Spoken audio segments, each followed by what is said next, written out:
Gaza में युद्ध की वजह से इजरायली सेना चौतरफा घिर चुकी है। एक तरफ लेबनान का हिजबुल्ला तो दूसरी तरफ यमन का हूती और इराक, सीरिया के प्रतिरोधी समूहों ने अपने हमलों से इजरायल को घुटनों पर ला दिया है।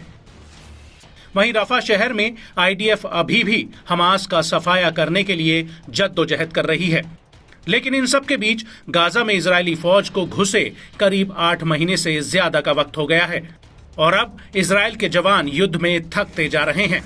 साथ ही आईडीएफ को सैनिकों का भारी नुकसान भी हुआ है और इन सारे हालातों के बीच इजरायली सेना में नए सैनिकों की कमी की बात अब खुलकर सामने आ गई है। जी हां, आईडीएफ के आला अफसर लगातार नेतन्याहू की अगुवाई वाली सरकार से नए सैनिकों की भर्ती की मांग कर रहे हैं ताकि पुराने सैनिकों को आराम दिया जा सके।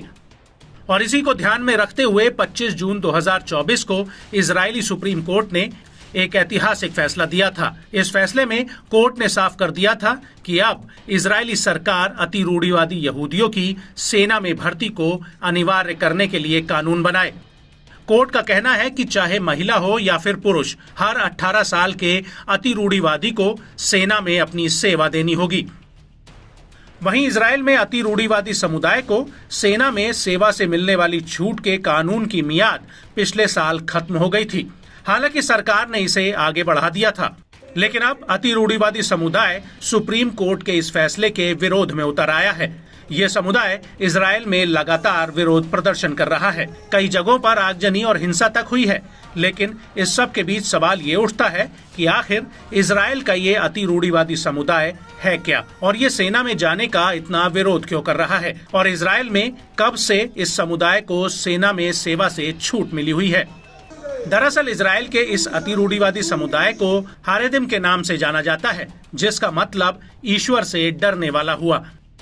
ये समुदाय हकीकत में धर्मनिरपेक्ष यहूदी संप्रभुता और सेना में सेवा करने की धारणा को नहीं मानता है। यह समुदाय मानता है कि यहूदियों के पवित्र ग्रंथ तोराह को पढ़ना ही सर्वोच्च मूल्य है और तोराह के ज्ञान की वजह से सदियों से यहूदियों का अस्तित्व बना हुआ है। और इजरायल की स्थापना से ही यानी साल 1948 से ही इस समुदाय को सैन्य सेवा से छूट मिली हुई है। जब इजरायल बना था तो उस वक्त के पीएम डेविड बेन गुरियोन ने अति रूढ़िवादी के करीब 400 धार्मिक स्कूलों या धार्मिक सेमिनरियों को सैन्य सेवा में छूट दी थी और इस बात पर सहमति जताई थी कि भविष्य में उन्हें ये छूट मिलती रहेगी, जिससे वो इजरायल को एक धर्मनिरपेक्ष राज्य बनाने में मदद करेंगे। आपको बता दें कि इजरायल का ये अति रूढ़िवादी समुदाय काले और सफेद रंग के कपड़े पहनता है, जो अपने आप को ज्यादातर यहूदियों के धार्मिक कार्यों में लगा कर रखता है। और यही वजह है कि इस समुदाय का मानना है कि अगर वो सेना में भर्ती होंगे तो वो एक धर्मनिरपेक्ष बनकर निकलेंगे और सेना में जाने से उनका विशेष दर्जा भी समाप्त हो जाएगा।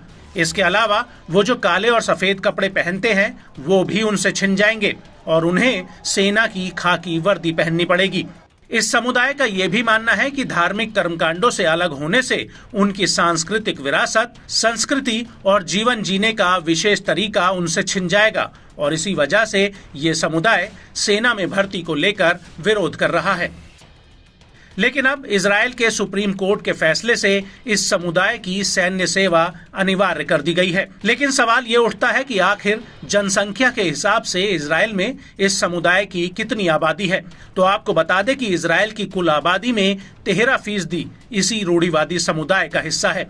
हालांकि करीब 1200 अति रूढ़िवादी लोग सेना में अपनी सेवाएं पहले से ही दे रहे हैं और इस आंकड़े को बढ़ाने के लिए इजरायल के अटॉर्नी जनरल गैली मियारा ने नेतन्याहू की सरकार को निर्देश दिए हैं कि वो जल्द से जल्द अदालत के फैसले की तामील करे।